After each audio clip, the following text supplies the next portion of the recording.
Hello, Salon Sleuth fans. My name is Melissa, and my co host is Leslie. We decided we wanted to share our salon stories. We both have an interest in crime stories and a fascination with the psychic world. So settle in each week as we share another story with you. Who knows, you might even learn something. Hello, Leslie. How are you today? Good evening, Melissa. How are I you? know we're recording on a Friday night. How lame are we? Who would have ever thought I we would be here? know. If you would have told us this when we were in our 20s, we'd be like, "No way." I'm getting ready to go out. What are you talking about? Exactly, exactly. Or I'm just waking up from my nap to go out tonight, Right, most likely. because Yes. it's only 7:30 here, so it would be, Right. We would be getting ready around 9. exactly, exactly. Okay, Although I'm, so I have a yeah. couple things to, start our day off with, but, Okay. I know we're going to be doing our interview with Trina Lee. Trina Lee at trinalee.com. She is passionate about the power of EFT. If you don't know what EFT is, it is emotional freedom technique. It has evidence to show that it releases stress and negative emotions. Yeah, Anyway, we found her. I found her through Alice Moon, and she thought that Trina Lee would be able to help me with some of just to be able to relax. And so I went to her website and then I watched some of her videos and I thought, okay, I could give this a try. I really liked her voice. And to me, that's a big deal, especially if you're doing it like this over listening to something versus not doing it in person. And so we called her or I emailed her and asked her if she would do an interview with us. And she was fascinating. What I thought was interesting is on her little demo video, a lot of times you're supposed to be able to reduce your stress and your cortisol level by like 30 to 40%. But what I found at the end of my little video training was I actually felt more stressed over it. And she had an explanation for that, which I thought was super interesting. Not understanding what that meant, she has seen it before many times actually, and she knew exactly what that meant. And I thought that was interesting to think that not everybody reacts in the same way, and that she has answers for both ways. So I thought that was interesting. I had some things change for me after doing our phone call with her. Awesome. Yeah, yeah, so it was really Well, what she had said when mine went up, it just meant that that I'm not used to relaxing. yes, And she thought it was very common for people who react in that same way that they stay very busy. yes. And I'm like, "Yep, that would be me," because we don't know how to be still, and we don't necessarily like the feeling of, like, being in our own bodies Well, and it and makes you feel relying just on that without good. having external stimulation. So, I totally agree with her on that for sure. I have mine coming up with her, and I can't give you a recap on that, but since you gave a little teaser, why don't you explain what happened? Okay, great. And also, I would just tag into what you're saying is that sometimes when you're trying to meditate and you've got so much on your mind, you're too wound up to even relax for it. So that Exactly. I wouldn't worry, that you're just gonna have to keep working on it. So I had been very honest and I never expressed this to anyone, but for some reason I'm an oversharer and so I'm just able to spit out my emotions sometimes. And I told you both on the call that I felt guilty and I felt bad that I was working in the evenings and oftentimes was quite happy when the family said, "Oh, let's watch a movie or let's watch TV," because it was an excuse for me to open up my laptop and get some work done and not feel bad that I wasn't doing something with them because this is what they wanted to do. And so she was like, "Okay, well there's something there. Do you not feel lovable if you're not being more productive or do you not feel worthy or whatever?" And I don't know that I ever got to the bottom of that, but for some reason from that day after just expressing it for me, I have not worked in the evening with the exception of tonight, obviously you and I, but this is kind of my side gig. I have not worked in the evening and I have not felt guilty. Yeah. And that's probably 6 months at least. I mean, certainly since COVID happened and we locked down like March 14th, I think it was. So, and even on the weekends, I would do it to be totally honest. So for me, that was really quite refreshing. And Yeah. I don't exactly know what switched. I think that it was just being honest about it and acknowledging it and like it's almost like when you tell somebody else you can't ignore it any longer. Yeah. So for me, that was kind of fascinating. And then I did meet with her, talk with her again this morning, and I'm going to do some other sessions with her, and I'll follow up with those later. But yeah, she just has a really nice personality, very calming, not judgmental. I just felt really comfortable and safe talking to her. I think with her, at first I liked the idea that she lived in our town because she did used to, and then she moved away. So part of it's eh, like knowing that she's not in our inner circles, Yeah, and to be able to do that honestly and be able to say whatever because she doesn't know us. yeah, Yeah, I think for I sure. don't know. I Yeah, think I just she just I immediately I thought she sounded like a really nice person. me too. Me too. Yeah. Okay, before we go into the interview with her, I kind of want to follow up on a couple things from the last podcast, and wanted to talk to you if you're binge watching Indian matchmaking. I haven't even heard of that. Okay, so on Netflix, I got into Indian matchmaking. Well, when I Googled it, it seems like this is like the next big binge that everybody's binging. Well, here's the part that I wanted to tell you about, Leslie, is, we talk about psychics, and we talk about, well, I guess we've never really talked about astrology, but I actually really love astrology, and we talk about all these kind of paranormal kind of things. Well, it's interesting because in this Indian matchmaking show, the matchmaker, she consults a face reader. Oh. And at first I'm like, what? A face reader? Like, really? Just gonna show a picture? And well, no, they're basically psychics because they go on to say tell a whole bunch of information in their eyes about this person. And every one that we heard was dead on. And I'm like, this person is just a psychic. They're telling Okay, but her. this is how I think of like psychics when they need something like that, whether it's tarot cards, whether it's sometimes they have like the rocks that they can get out of a bag, whatever they call those. Um it could be anything, palm reading. They need sometimes something to tap into, and Yeah, so they start with that, and then their basically their psychic stuff takes over from there. yeah, But some of them need that catalyst. So you see the psychics that write on paper or the other ones that do other little rituals. It's just that thing that takes them to get there. So I feel like she's maybe looking at the pictures and that's how she's getting that going. yeah. And it was a male. Yeah.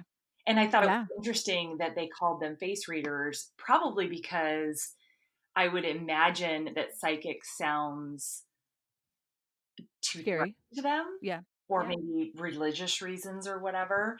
But then they had a aerospace engineer come in to talk to another one of their clients, and he just gave her astrology Mm. and was telling her, oh, your moon is going to move into this phase and blah blah blah blah blah. And I was like, okay, that is very interesting because I love astrology, but the fact that he's an aerospace engineer, Yeah. thought that was very interesting. I So love it when people in different communities like that yeah, believe in those things. yes, Just like in the very beginning when I interviewed Doug, yeah, I wanted him because he's this very successful attorney here in Portland, but he believes in angels because he experienced one. And I felt it came from him, just like you had that moment with watching that show, because it came yeah, from somebody who you wouldn't normally think would believe in stuff like that. right. So I'm Trina Lee, and I'm a certified EFT practitioner. And EFT stands for Emotional Freedom Technique, and it's a type of acupressure and talking, like talk therapy, combined together. And what we know from using these specific acupressure points while we're talking about how we feel, it allows our body to release the emotion. Studies have shown that one session of tapping with a practitioner or even on your own for about an hour reduces our cortisol level, which is our stress hormone, 24 to 50%. The results were so staggering in the initial studies that the lab that was calibrating this thought their machines were broken because they couldn't believe there was such a high reduction rate. So they actually retested it multiple times and kept getting the same answer. So that shows how profound this simple technique is. What it also does is it turns off that fight or flight response that we have, and that's initiated in a part of our brain called the amygdala, and that's a primal part of our brain. So we consciously don't have control over it. So I'm sure you've been in a situation before where it's really scary or really intense, and all of a sudden your heart is pounding and you're responding in a way that feels maybe scary, or you don't feel like you have control. And so this actually shuts that response off. So it's phenomenal for people at risk for PTSD or even those with PTSD. The VA uses this technique for soldiers, and there's been a lot of work at like the schools that have had shootings and that kind of stuff to help people recover from trauma. So that's like the big stuff. There's some newer, smaller studies that have been done on how it affects our gene expression. And our genes, what we now know, there's a study, a field of study called epigenetics. And so it's showing that we're not destined to have heart disease or something like that just because it's in our history or in our genes. Our genes actually can be on what they call like a dial, so turned up or turned down based on our diet and lifestyle. But our biggest influence is how we think. So if we feel like a victim in our life, a lot of those negative genes are turned on. If we feel like we're in control and we trust our life, those negative genes are turned off and the positive genes are turned on. So what they found in one study of one session of EFT in this particular study is that it actually turned on 72 genes that helps your body heal and regulate, which is pretty phenomenal. Yeah, that's incredible. I watched your YouTube videos, and then, when you on YouTube and then it leads you another video and another video and another video. Mm-hmm. I saw a girl on there and she was doing it, and I thought it was a little interesting because, as she was tapping, she was saying her negative things. Is that what you Yes. tapping with the negative things and not necessarily with trying to put new good things in? Like, I'm not sure exactly how that works. How Can that you works. explain that Yeah. a little? Yeah. Yes. So we have to start with how we truly feel. So whatever that negative is.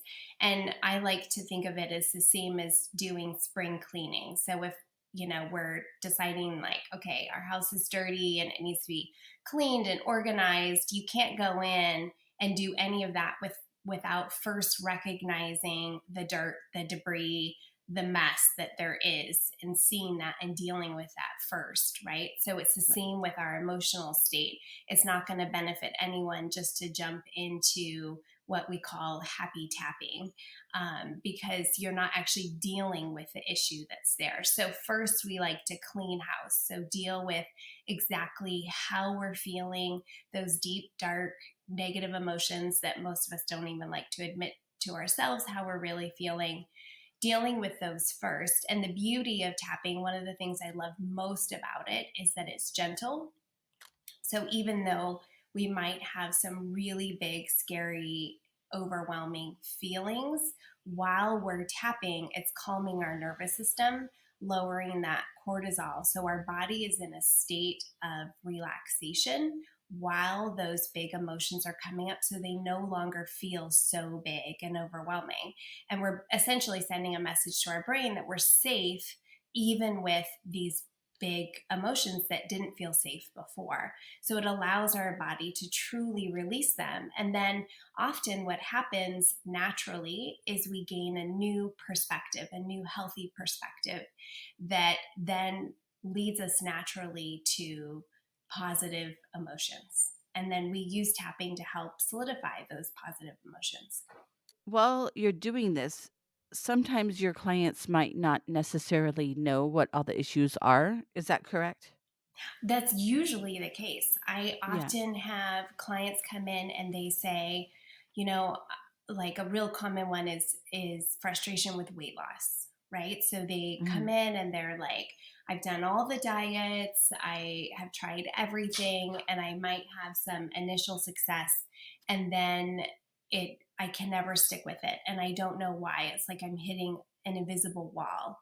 And there usually is an emotional, what I call limiting belief behind it. So it's something we learn typically in childhood.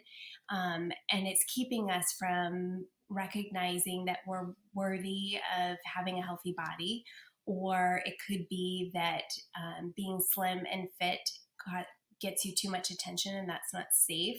I mean, there's 100 million reasons why people feel stuck in their weight loss, but typically it's emotional. And so we'll just start tapping on their frustration with all the things that they've tried and not being able to succeed. And then slowly it peels back the layers until we get to that root cause. And most clients have no idea what that is until we start doing the work.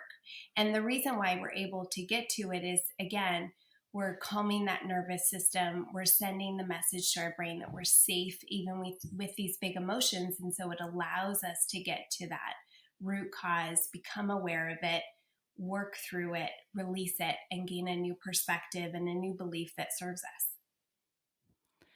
And then when you're working with a client, let's just say with like a weight loss issue or something that's deep seated, how many sessions are you with them in a It, typical? Yeah. yeah, it totally depends. It runs the gamut. I've had clients um, since the beginning that sometimes I still see, like maybe once every few months, they'll call me and they'll say, "Oh, I have this going on in my life. I need to integrate a little more tapping."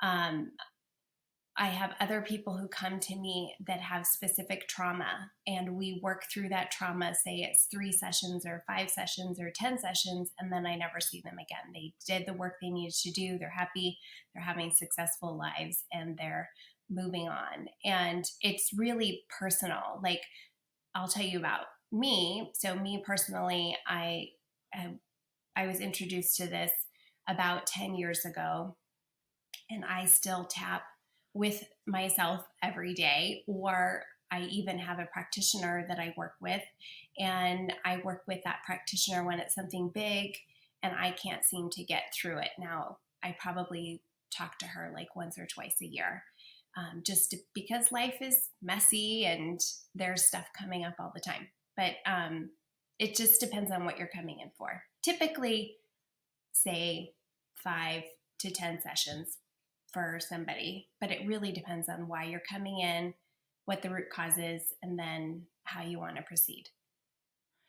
Now you said you got into this about 10 years ago. Is it because you had an issue and you went and found somebody and then learned about it, or is that how you got into this field? So I got into this, I think, kind of in a humorous way. So I had, not humorous, but I had breast cancer in my early 30s, and I was negative for the gene. I have no family history. I was quote unquote young and healthy. I was fit, running, eating well. Um, and yet I had a very aggressive type of cancer. And I realized after that that even though I took such good care of my body physically, I wasn't taking good care of myself emotionally. And I had some stuff from childhood that still really upset me and was hard for me to let go of. And even though I knew it wasn't healthy for me, I couldn't seem to let it go. I did regular therapy about it, and it was something that I just never could seem to release and move on from. And logically, I could see it, but emotionally, I couldn't let it go. And I happened to be at a conference, and one of the speakers that had a 20-minute slot was Nick Ortner from the Tapping Solution, and he was presenting on EFT tapping. And I'm in a crowd of 200 some odd people, and he's having everybody tap. And honestly, I thought it was so bizarre. And I was looking around because I was like, wait a minute, all these people drink the Kool-Aid here. What's going on? And I didn't even participate. I just thought it was too bizarre. And then afterwards, for some reason, I kept being intrigued by it. I'm like, what is this? I need to learn more. So I was doing my own research, and I decided to try it on myself after learning more about it and how it works and why it works. And I did it on this big issue from my childhood. And the next morning, I woke up and I felt completely resolved and free from it for the first time in my life. And I was like, wow, there is something to this. So for a few years, I just would work on myself with it. And then I would, family or friends who were really struggling, I would say, I don't really know what I'm doing, but there's this weird technique and somehow it just works. So do you want to try it? And they would always find success. And then I had two friends come to me within 2 weeks of each other and sit me down and say, I want to pay you to do that weird tapping thing because I want to get over this specific thing. And I said, well, you can't pay me because I don't actually know what I'm doing. So I decided to go get certified. And then I haven't looked back. So I went in, got certified, and my client base has been mostly referral and word of mouth from those first few people I started working with. Now the tapping, how many different pressure points are you doing?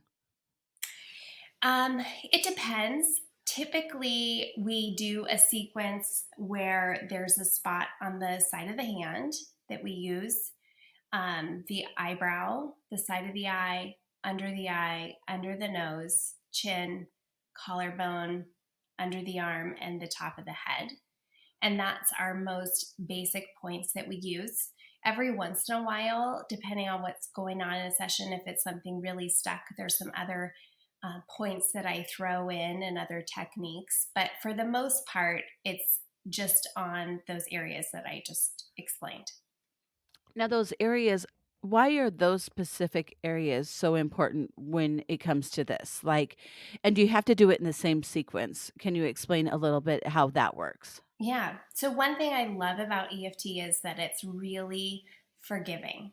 So, what I love to tell my clients that feel really uneasy and stressed about doing it right on their own is that the, you can't do it wrong. You might be more effective or less effective, but there's no wrong way.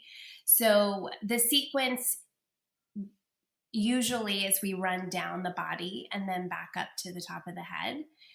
That's how I was trained. Some practitioners start at the top of the head and work their way down. It's just more preference. You can do both sides of the body or one side.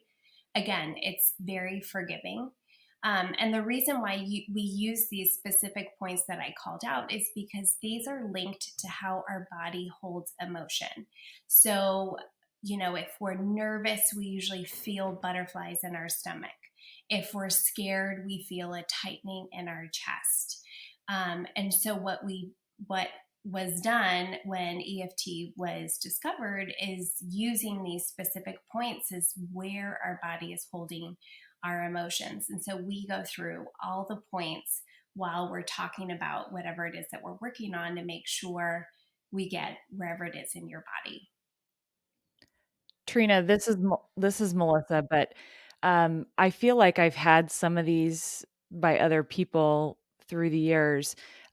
Is this like when you take between your thumb and your finger, your first finger, and you pinch, like, if you have a headache? Yes, it's similar. So it's based on acupressure, and Okay. that is an acupressure point. And Yeah. then, like, between your eyebrows, kind of tapping there. I think my mother did that when I was in labor, quite frankly. Uh-huh. Yeah. So that's like the third eye point. We don't use that in EFT specifically for majority of our work, but yeah, that's another great point. And then your And there's earlobes, is that something Yes, too?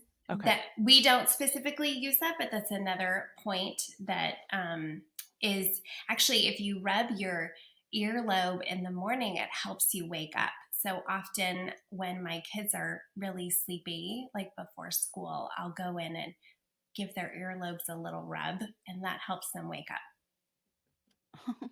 So that's funny because I used to do that with my kids to relax them before they went to bed, but Oh, I was probably just doing the opposite thing is what you're telling me. right. Trina, this is super interesting how this all works. So now that you feel that you're more healthy, like emotionally and physically, your body has obviously, like, healed in that way. So we're like, maybe are you saying I don't know how this works. I'm gonna probably put my foot in my mouth. Like, somebody who might not be fully healthy and happy, could they cause certain things to happen in their lives where it comes to sicknesses and illnesses if they have underlying emotional things that are built up in their lives?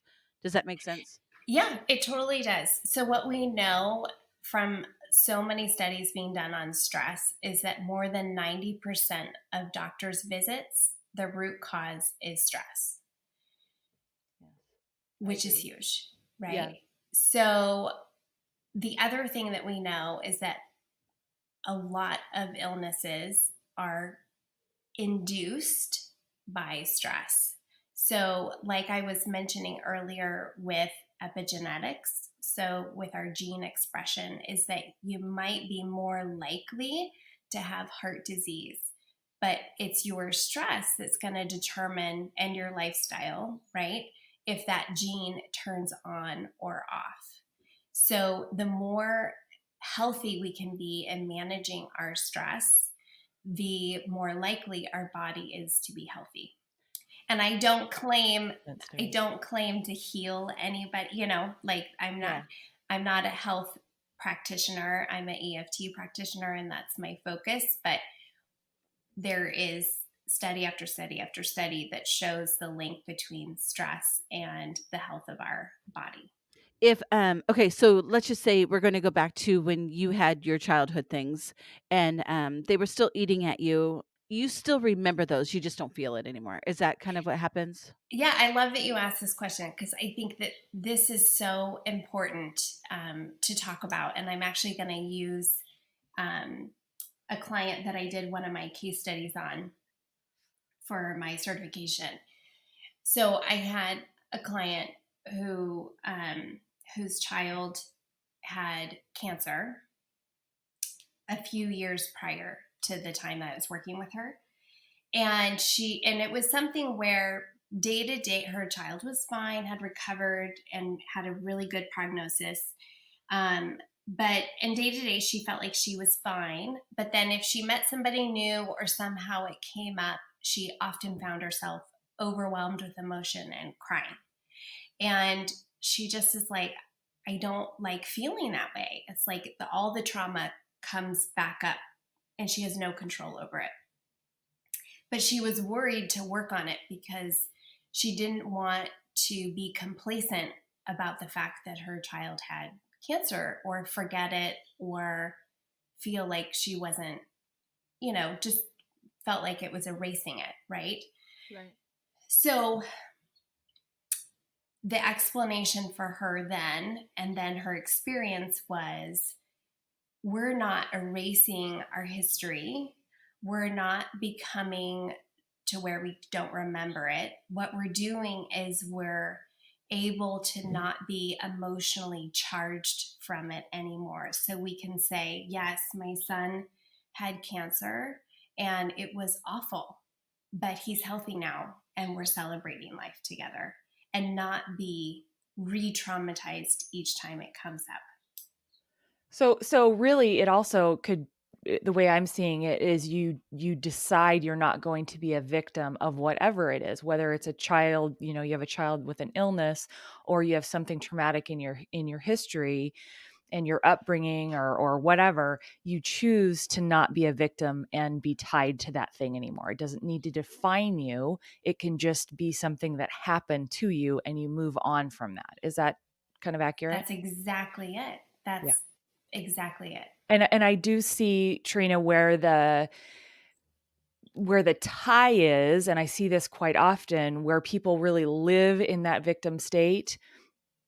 And I think that's one of the things that makes them sick, like you were saying, is they just stay in that soup and that broth of, this is who I am because these horrible things happened to me, instead of saying, you know what?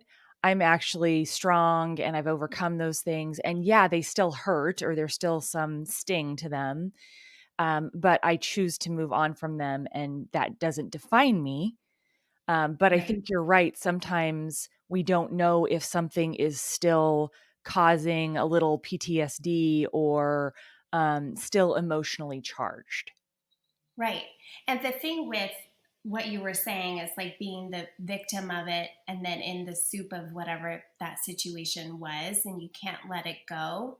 The reason why we get so stuck in it, well, there's a few reasons. If it's a big T trauma, your body actually builds like what we call a trauma capsule around it to protect you from that experience, and that gets stored in your body. And so, even though consciously you might be able to say, this isn't who I am, this doesn't define me, I don't want to be a victim to this anymore, that trauma capsule is still there. And until you work through that, you can't actually get past it. So, I don't know if you've ever had a situation where, like, logically you were able to understand something, but emotionally it didn't feel that way. Oh, for sure. I mean, Yeah. Yeah. would you like me to make you a list? Right. Right. So that's the disconnect. And that's what we're working with. I like to say what we're doing is we're becoming in line with our true authentic self. So we're able to get our conscious mind and our emotions on the same page, and then to honor our true authentic self. So for that person who went through either a big T trauma or a little t trauma, and it keeps replaying, and they are convinced that they're the victim of this, right? Emotionally, at least. There's usually a belief that was formed in whatever that trauma was. So a lot of times it's that I'm not worthy, I'm not good enough, I'm not lovable. And if you have an event that's big that confirms those emotions for you, there's no way you can get past it. So, what we do is we tap through those negative emotions. We discover whatever that limiting belief is. We question the limiting belief. We find some holes in that belief. We find evidence that counter that belief. And then we recognize that that event doesn't get to define you. It's an event that happened to you. And instead, you get to choose and then emotionally be in resolve of a belief that actually serves you, that I am lovable, I am worthy, I am good enough, and then proceed on life from there. And like you said, it no longer becomes something that defines you, it becomes something that is just a part of your history that maybe has shaped you. But oftentimes, even working with the most horrific traumas, we can find some good in how it's shaping you now and in the future. Yeah, and I think that most people in their lives have something, and we all at certain times will take responsibility for that horrible thing. I mean, you just look at it, women victims of sexual crimes will say, well, I shouldn't have done this, or this was kind of my fault Right. because, whatever. So I think we all find some, you know, reasons why we are slightly to blame. And so I think that's exactly what you're saying. How do people know when they need to get unstuck? So for everybody, it's different. And some people don't want to. And I think that this is such an interesting part of being human, right? If you're in a situation where you're truly sick of feeling the way that you feel, or sick of having those repetitive memories of an event that's unsettling or upsetting to you, or feel like you keep hitting these invisible walls in your life and you're done with that controlling you, then now's the time. If you are comfortable in your discomfort, then maybe it's not your time. And I really, truly appreciate both situations, and I love working with people who are ready to get down and dirty, do the hard work, because in just a few short sessions their life is completely different. So I've never, I, what you said about people being comfortable in their Discomfort. discomfort. Yeah. I've never ran I don't know about that. So can you just tell me, like, that was interesting to me. Are there people that are really comfortable in Yes. their discomfort? Well, you know what? They're comfortable enough in their discomfort where the idea of facing their darkness is too uncomfortable. Like Ah, that's more uncomfortable than just continuing being in their discomfort. I get that. Okay. Could it be that they actually believe some of those negative things that were put on them? Like, Oh, if of they weren't good course. enough, they actually believe it, so they don't want to get the help because they want to be like you said, it keeps them safe by staying in that box, Right, and right. until And they've, like, gotten power, then they're like, "Okay, I need to deal with this because I no longer want to be this person." But some people stay that way forever, and some people then realize I think, talking personally, Well, I and think Leslie, I think you're touching on it a little bit too. There's sometimes things that are so traumatic, they can't imagine reliving it with someone. And they know most of the time when you go through therapy, they ask you to talk about it. And just the fact of them having to talk about it, they literally cannot do. right. well, like the And lady this with is the I cancer so go oh, ahead. go ahead. I was just gonna say the lady with the cancer, she, is a such a terrible thing. You don't wanna forget that you went through that. And I think for her, like, it was such a big thing. Like my son, he had a head injury, right? And I don't wanna forget that. I don't ever want to be in a place where I feel like he should go and just, you know, do jumps on his bike again eh, and maybe risk getting hurt because I don't want to ever forget what that felt like, so I'm more relaxed where he might injure himself again. Right. Like, Right. it's a weird comfort being uncomfortable.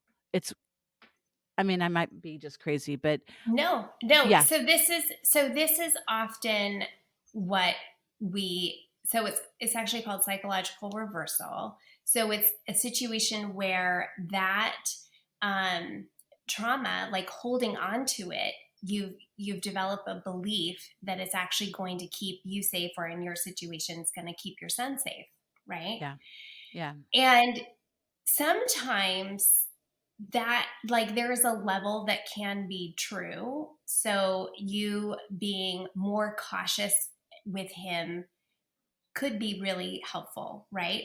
But right. is that cautiousness stressful and full of anxiety and hurting you, then that's not really helpful anymore. And when we work through it, it's not, you don't have amnesia of what happened, like that.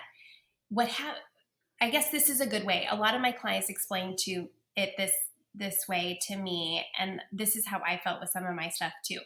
Is that it goes from you being like, when you recall a situation with your son, it goes from you being in it, and you're right there in it, and you can feel it in your body, and you can feel that scared feeling and the anxiety and all that coming up again.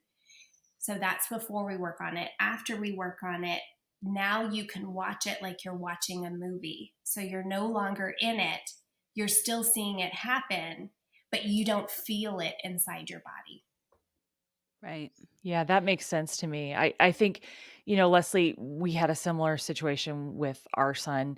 And at some point, I had to just say, he gets to make his own choices now, and we'll have to deal with any repercussions that happen, as much as that hurts my soul. So, letting go of the children is one of those things. And in your case, it's a much bigger deal. And in a lot of ways, he doesn't remember what happened. He doesn't remember the trauma.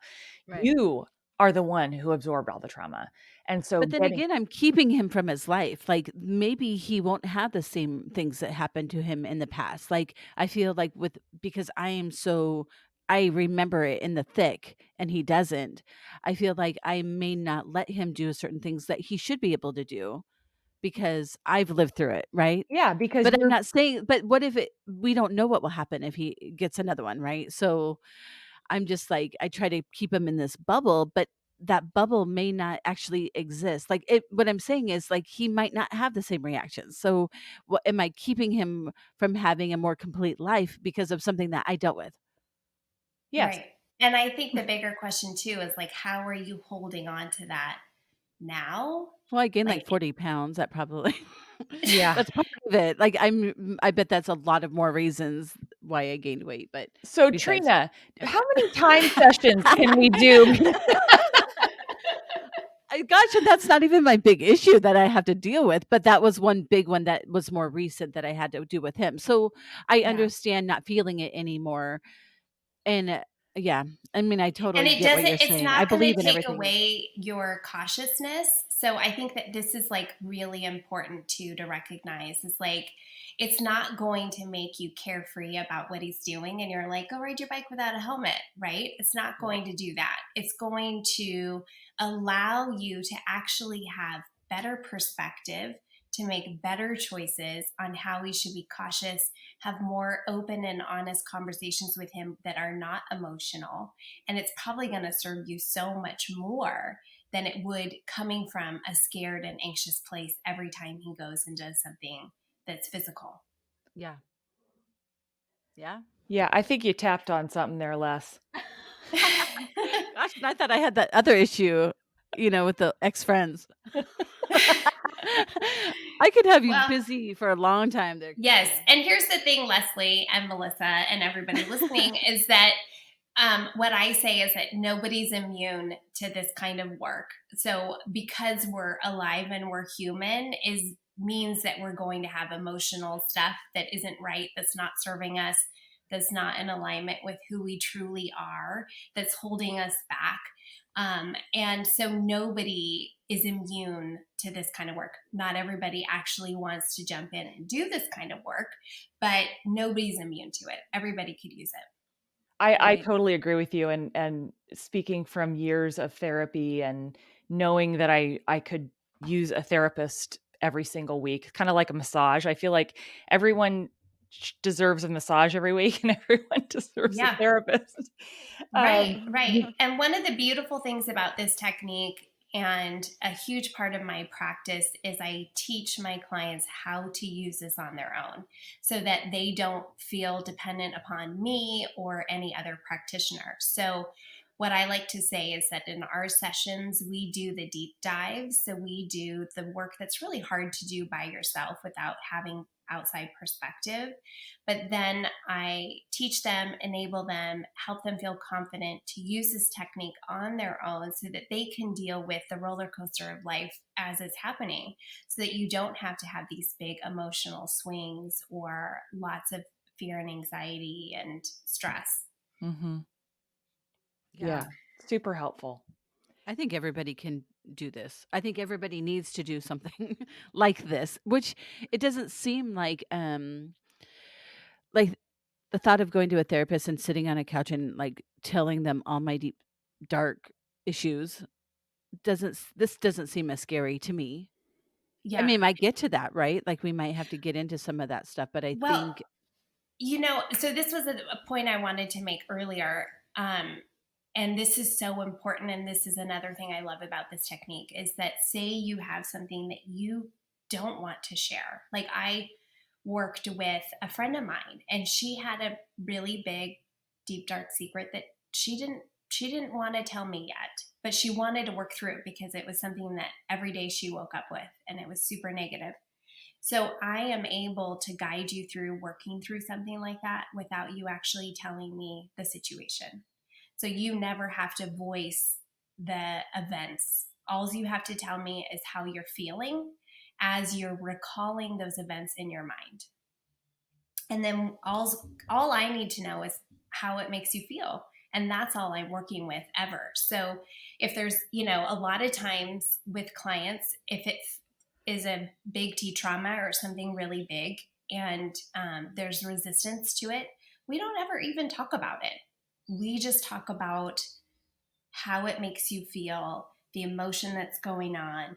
We I like to say we like tiptoe around the perimeter of whatever it is in order to calm the body, continue calming the body until it gets to a point where you're so calm that going there doesn't feel scary. oh, interesting. So that is interesting because I've always said to myself and in my life to friends, or I know that I say this with my husband all the time. When you say it, you take away its power.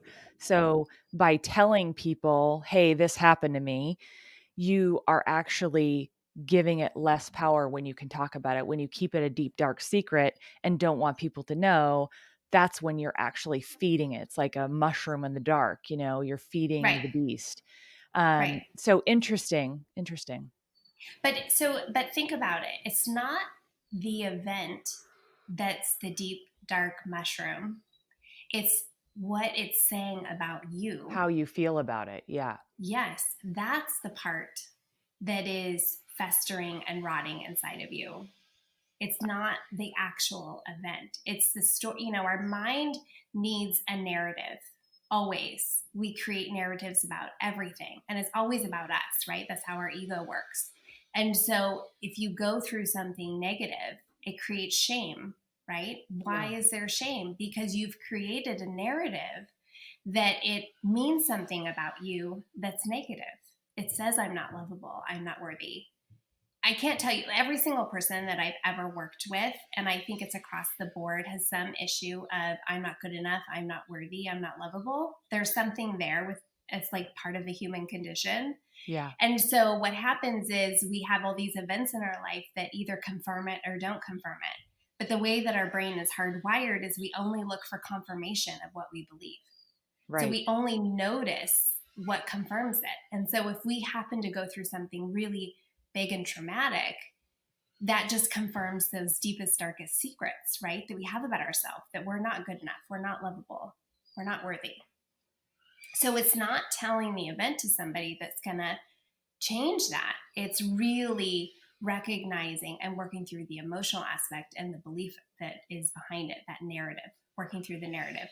I don't know if you're familiar with Brene Brown, but Yeah. she's phenomenal. And what she says is like, that's our shitty first draft, is that narrative that we're telling ourselves about the situation. So it's like, how can we alter our first draft to make it so that it's positive?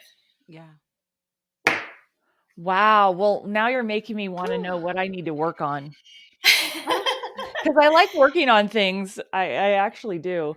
Because I feel like if you get them out, you're just Yeah, cleaner. It's kind of like spring cleaning, I totally. guess. It is. It is. I often have clients who are like, we say we've been working on, they come to me with, oh, I have this thing, and we work through that. And then the next time they come in, they say, well, I don't even know what we're going to work on today. I'm like, no problems. We're just going to get started. And it Yeah. always comes up. Whatever's supposed to come up comes up, and we work through it. Yeah, kind of like that. Let's explain one more thing, Trina. When I did your, I think I went to your website and you have a video right on there. Yes. And then I think if you sign up for your email address or with my email address, you get sent another email. And Yes. that email is another video. Yes. So in the first on your on the page of your website, you go through this video and I was like, "Oh, okay, you try it." And then it wasn't until I watched the second video that it says at the end, and we talked about this at the end, like you should be more relaxed than you were going into it, right?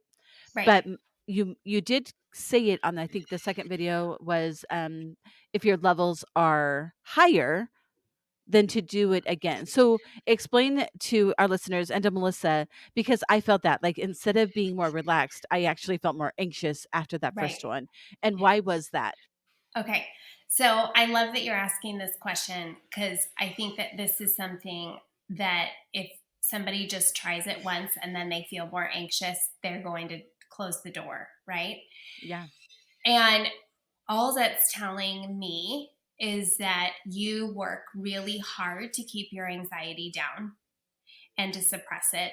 And then what you did in that video, because we didn't talk about anything in the video. I don't use words in my general videos. I just do deep breathing and using the tapping points.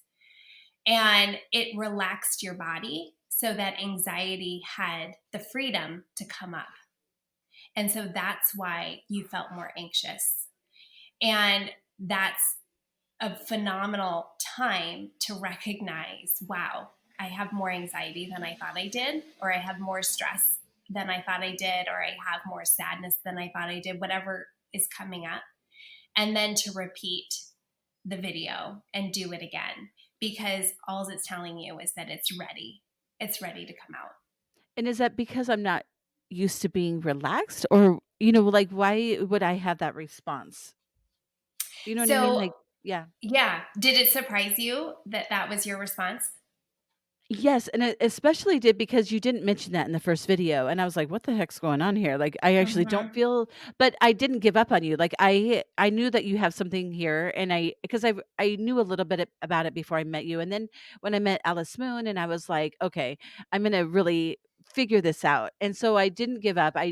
Even though I felt that way, I wanted to know why I felt that way, and then you kind of touched it again on the second video, and I was like, "Okay, so this isn't just me. It does happen to other people, but why is that happening exactly?" And again, I know you said to do it again, and I didn't, so I kind of left in that like panic state. But F. You get an F. Yeah. I did. Well, part of it is like, okay, that's little uncomfortable, and I only have like 3 minutes for everything I do. Um, Right. Right. because I like to stay busy, and so I know that's what we're talking about here. Yes. I'm Well, I busy think all the you just, time. Yeah, I yes. don't relax, like, but there's a reason for that, but I don't know Well, what that you just is. hit the nail on the head right there, Yeah. Leslie, is that you have to stay busy, because if you don't, you're going to have to deal with what's going on inside. Yeah. Yeah. God, I am And messed up.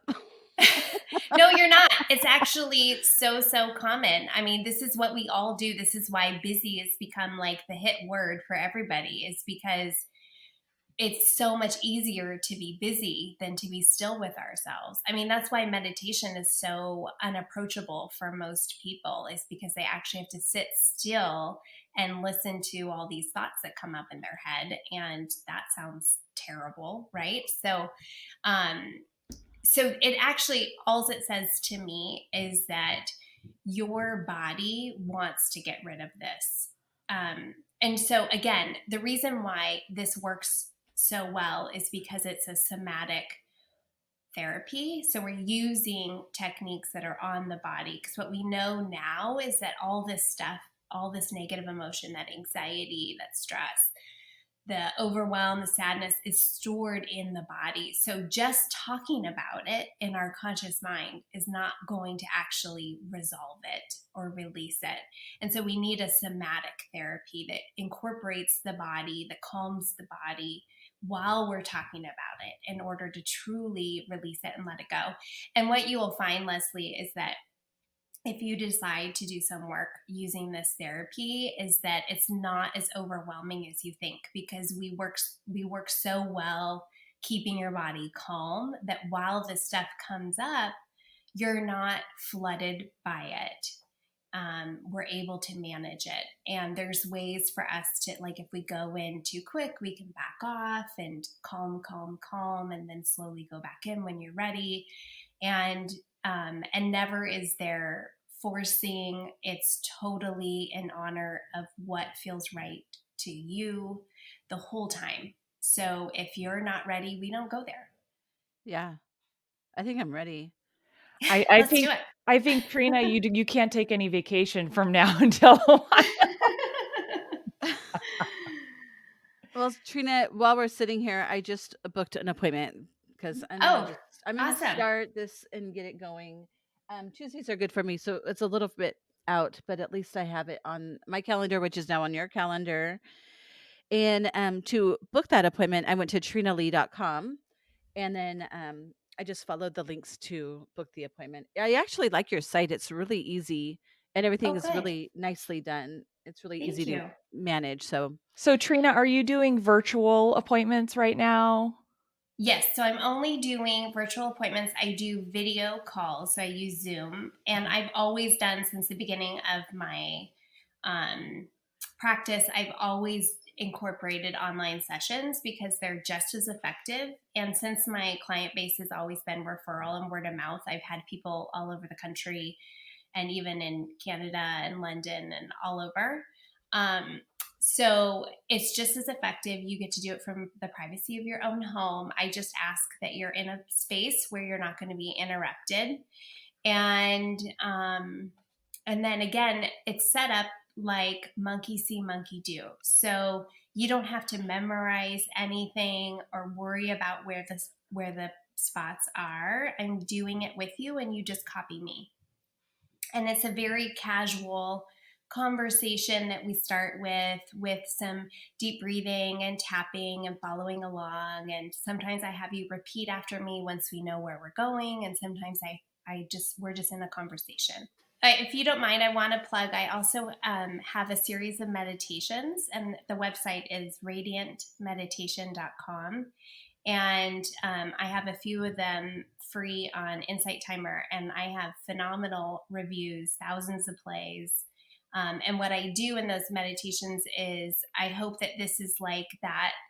It bridges the gap for those people who feel like meditation isn't approachable. So I use EFT to first calm you before we sit in stillness.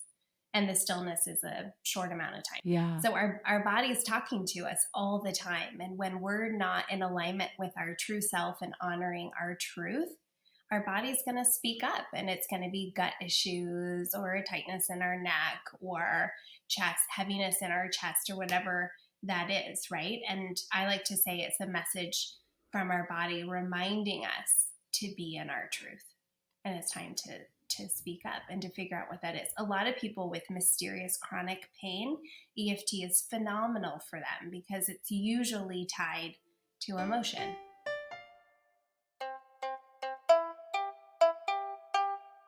Hey, Melissa, what kind of bras do you wear? Oh my gosh, I wear handful bras. Tell me why you love them so much. You talk about them all the time, and I just want to understand what is so great about them.